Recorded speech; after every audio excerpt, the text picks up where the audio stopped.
Yo, welcome back to Badminton Happiness. This is Wrath again. Just wanted to share you my certificate of advancement from the S.I.M.A International Martial Arts Association. This was given to me March 9th, 1996.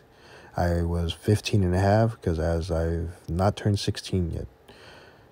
Professor Charles A. Dixon signed it, and the CEO, Lynn Dixon, signed it, and my master, chief instructor, Master Rodriguez, and master Alonzo Wilson. I tested for the rank of, can't remember, I can't read that writing, but it was up there. I had a good time, and I want you to listen to the story coming up. Hey, what's going on, guys? Welcome back to my channel, Badminton Happiness. Today I want to give you guys a little bit more detail about myself growing up as a kid and a teenager. So at the age of 9 years old, my dad and my uncle was already teaching me Muay Thai, and enjoyed doing that dearly. That's I used to watch my neighbors in the basement downstairs on 21st Street. My friend's dad was teaching a bunch of neighborhood kids in a basement. And I was like, man, what are they doing? They're just kicking these rice bags filled with dirt or sand or whatever, punching and elbows and knees and stuff. And I was like, that looks pretty fun. So when I was around 8 years old, they started teaching me, and I enjoyed it, man. It was good times. Waking up every morning, running. Majority of training, I was getting hit a lot. And I never understood why when I was younger. I was like, man, they keep on hitting me, and but then when I started sparring and doing real tournaments, I realized all the pain that I was going through was, getting my body ready for the impact when I was actually fighting and sparring for real. And, it toughened up my shin bones, my forearms, my abs, able to take a punch in the knee and stuff and getting hit in the face. It was a good time growing up, man. But, I had a lot of anger in me, and I was just not a happy kid growing up, but as in I wanted to fight all the time. I had a lot of anger in myself. So I met this Green Beret. Well, later to find out he was a Green Beret, Master Rodriguez. His discipline was Shaolin Goju and Tang and Jujitsu. And he took me under his wings. He had a dojo in Golden Hills, and he came and asked my parents if he can come pick me up every day and have me as his student without charging us, because he knew my family had no money and we couldn't afford it. But I don't know what he saw in me. He took me in his class from like 11 years old till I was about 18. Never took a penny from me or my family. Paid for all my tournaments, paid for all my sparring, paid for all my gear. I owe a lot to Master Rodriguez. He made me who I am as a person that walked with his head up, with his eyes looking forward, and always being aware of my surroundings. I got into a lot of troubles and I got to a lot of fights, but if it wasn't for him, I wouldn't be able to get myself out of a lot of situations that I got myself into, or when people put me into it. I remember one time I was probably about 12 years old, Roosevelt Junior High.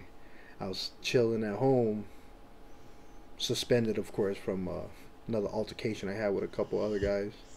And my cousin came home, and I was asking him what happened, And he's, oh man, this one guy punched me in the face when I was in the locker room. I was like, what did he hit you for? And he's like, no, I just walked by, and he thought it was funny. Him and his friends just held me and punched me in the face. I was like, oh, I know who it is. I'll see him. I'll see him on Monday when I get to go back to school. This was on a Friday.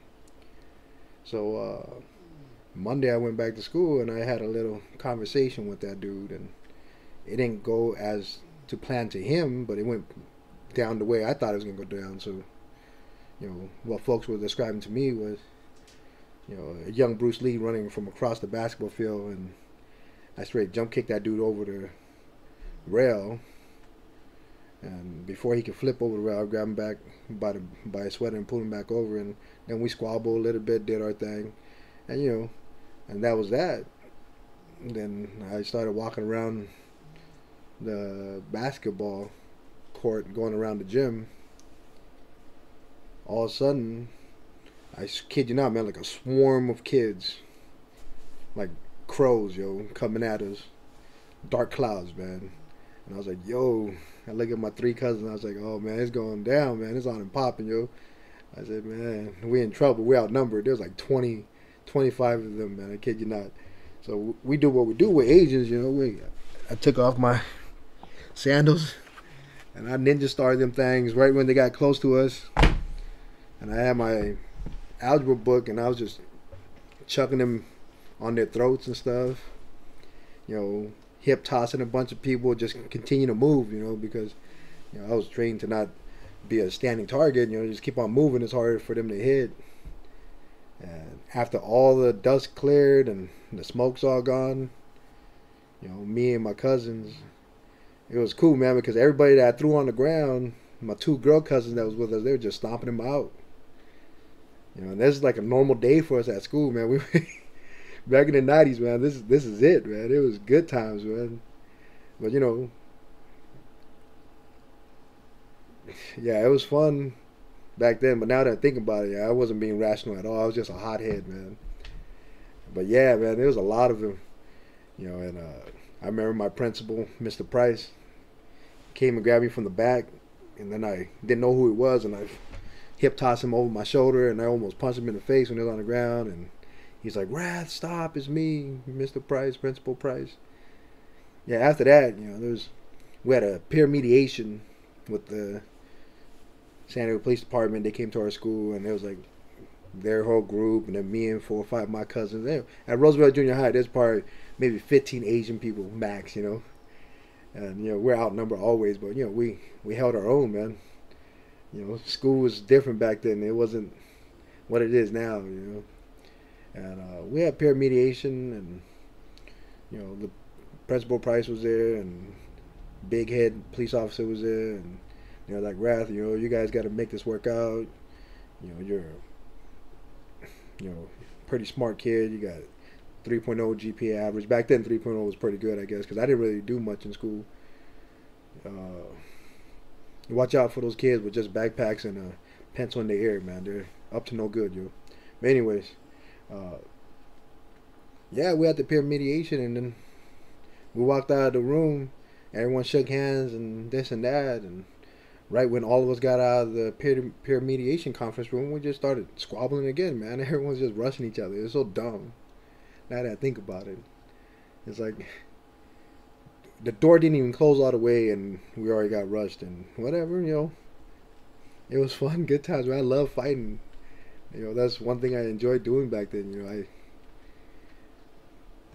did test for my black belt when I was 16. Did a lot of tournaments in Tang and Chinese tournaments in Long Beach and LA.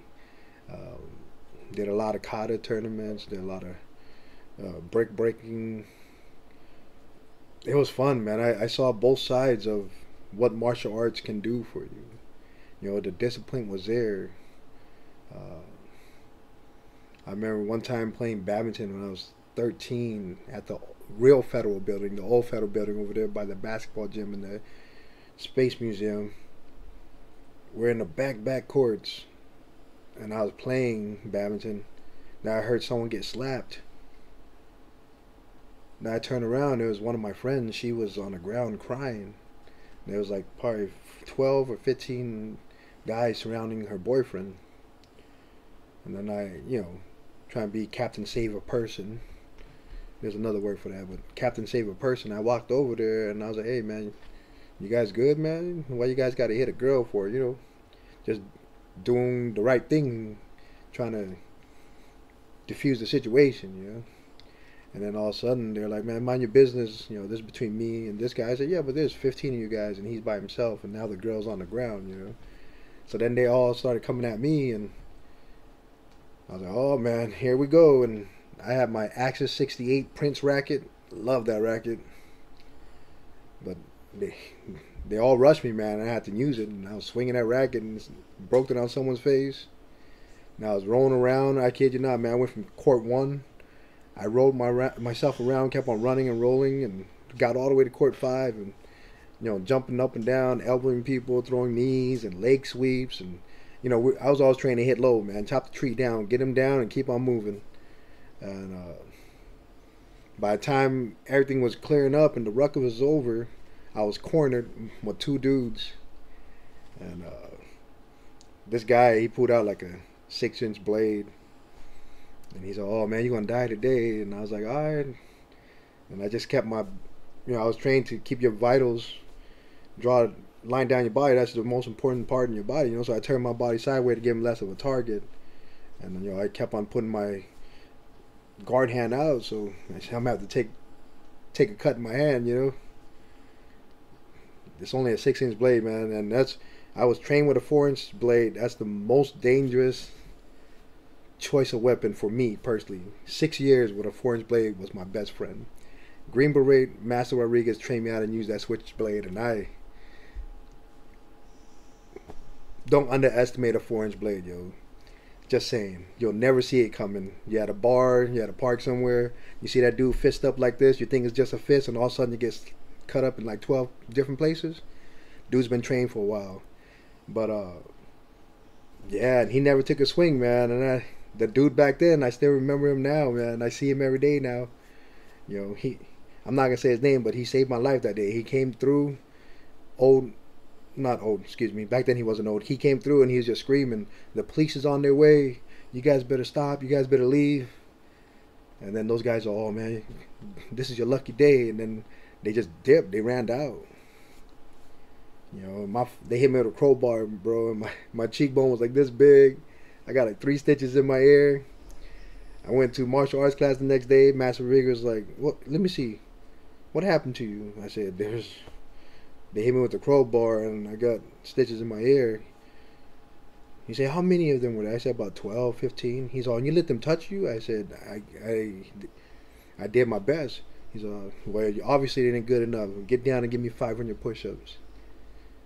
That's the type of master I had, man. He was really tough on us. But, that's what I do, man. I enjoyed it.